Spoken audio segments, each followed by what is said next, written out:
So in this problem, we need to express the given set. So this set is expressed in the tabular form into its corresponding set builder form. Let us begin. Now, as we can observe here, the elements that are present within the set, these is forming a sequence and it has a particular pattern.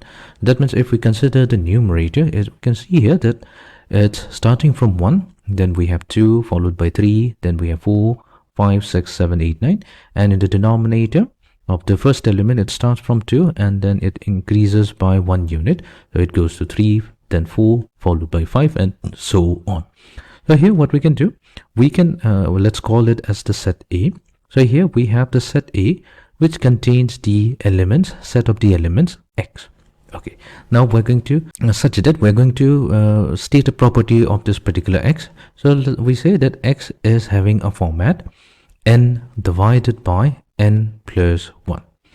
Here we're saying that n is a natural number, so we are going to select only natural numbers for n, and the values of n is chosen in such a way such that it is less than or equals to 1 and less than or equals to 9. So that means if we choose n equals to 1, this implies then x will be equals to, so in place of n, all we have to do is replace with 1, and in the denominator we have 1 plus 1, this will be equals to 1/2. This corresponds to the first element in the given set. If we choose n equals to 2, then we have x equals to 2 divided by 2 plus 1, so that will be equals to 2 over 3.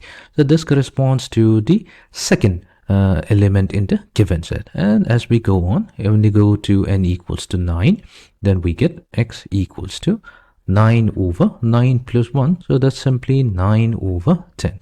So this is how we can express the set which was originally given in the tabular form in the set builder form as the set containing the elements x, such that x has the form n over n plus 1 and n belongs to the set of natural numbers and n lies between 1 and positive 9.